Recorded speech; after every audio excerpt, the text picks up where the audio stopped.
Estou concorrendo a uma vaga para professor aqui no curso de Ciências da Natureza, Universidade Federal do Piauí, UAP, UAB, SEAD, e na disciplina Filosofia da Educação. Tá? Então, é uma disciplina interessante, porque quando se fala de filosofia, ela é apesar da filosofia não ser uma ciência, mas ela é a mãe de todas as ciências. Tudo passou, tudo veio da filosofia, dessa reflexão, dessa busca da verdade, dessas interrogações que a gente faz no nosso dia a dia. Então, daí surgiu, né, a ciência propriamente dita. E repito novamente, a filosofia, apesar de não ser ciência, porque está muito no campo da reflexão, né, ela serve de base para todas as ciências humanas dentro da sociedade. Então, eu pesquisei o conceito de ideologia.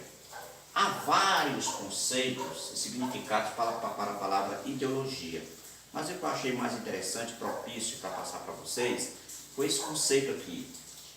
Em sentido amplo, ideologia é um conjunto de ideias, concepções, opiniões sobre algum ponto sujeito à discussão. Ora, quando eu falo em sentido amplo, quando eu falo em conjunto de ideias, concepções e opiniões, veja que é muito amplo, é muito reflexivo, né? Eu poderia citar, por exemplo, hoje, o mundo que a gente vive hoje, né? Com todo esse aparato tecnológico, com o advento da internet, as redes sociais, né?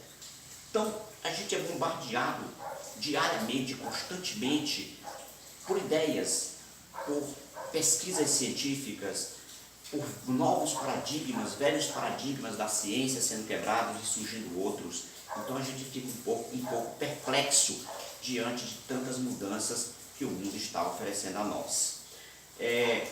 Do ponto de vista político, econômico e cultural, eu posso citar aqui vários conflitos que vêm acontecendo no mundo, o mais recente agora dos Estados Unidos com o Irã, tá? Que essa briga ideológica que existe aí, né? O Irã no mundo oriental, Estados Unidos aqui no nosso mundo ocidental, enfim, valores, né? Valores culturais divergentes, mas que tem um cunho totalmente econômico, né? O interesse ali também é econômico. Então, a ideologia, ela serve para isso, para que a gente faça essas reflexões, para que a gente saiba dar opiniões diversas para vários tipos de situações que a gente vive, tá certo? Hoje se fala muito de ideologia marxista, ideologia liberal, ideologia neoliberal, ideologia, a economia neoclássica, a economia keynesiana, a economia de mercado, enfim, tudo isso. E isso exige da gente esse poder reflexivo, ter a capacidade de dar opiniões, a capacidade de dar ideias, a capacidade de concepções, várias concepções. Continuando aqui, a função da ideologia. A função da ideologia. E diz aqui, no primeiro, que a função da ideologia é, pois, ocultar e dissimular divisões sociais e políticas, dar-lhes a aparência de divisão e de diferenças naturais entre os seres humanos. É aquela relação país pobre, país rico. Ah, por que país X é pobre, por que país Y é rico? Né? Aí vem várias ideologias científicas, né? Dizer o porquê. E nesses porquês e nessas explicações ideológicas é que vem essa dissimulação. Né? Por que, por exemplo, por que os países da África foram colonizados pelos os países imperialistas do século XVII, XVIII e XIX, certo?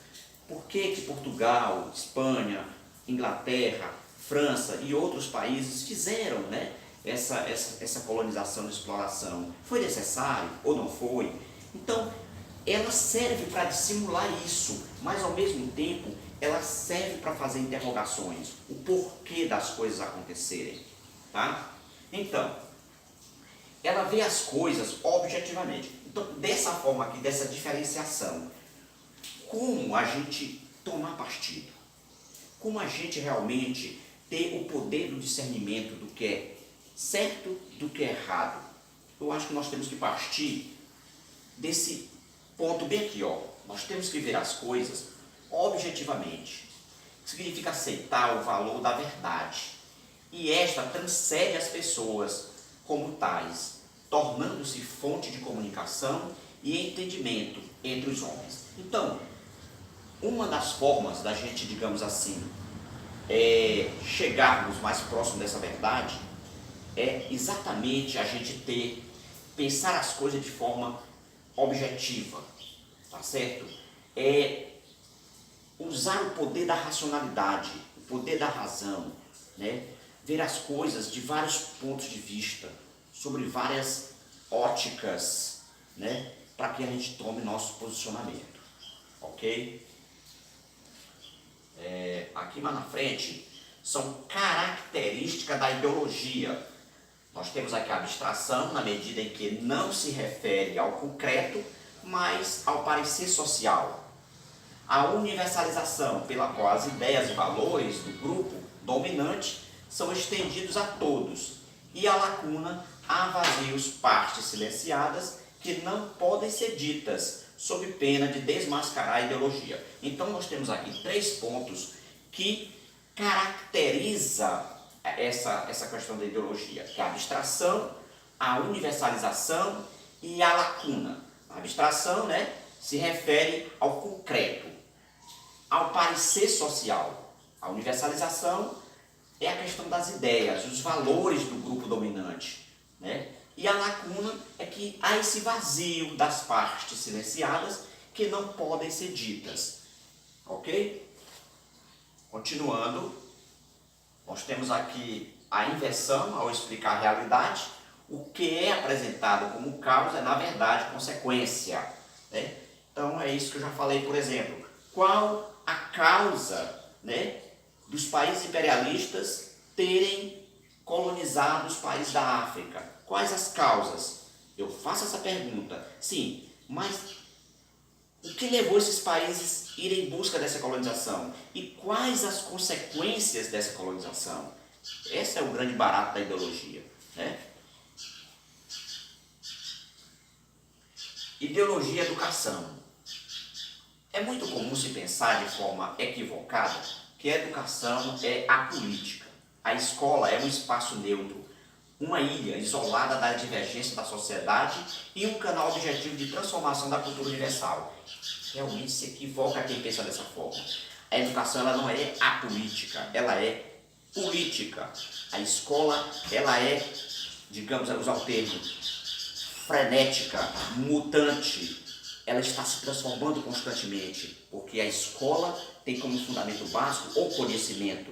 Então é esse conhecimento que transforma. Então ela não é apolítica, ela é política. Certo? Quando eu digo bem aqui, que na verdade a escola é política e como tal reflete inevitavelmente os confrontos de forças existentes na sociedade. É isso mesmo, como eu falei. Caráter ideológico das teorias pedagógicas. Qualquer teoria da educação deveria partir do exame rigoroso, sistemático dos problemas existentes na realidade, a fim de definir os objetivos e meios que orientaram a atividade comum internacional. Então, qualquer educação tem que partir dessa questão aqui da verdade, da realidade concreta.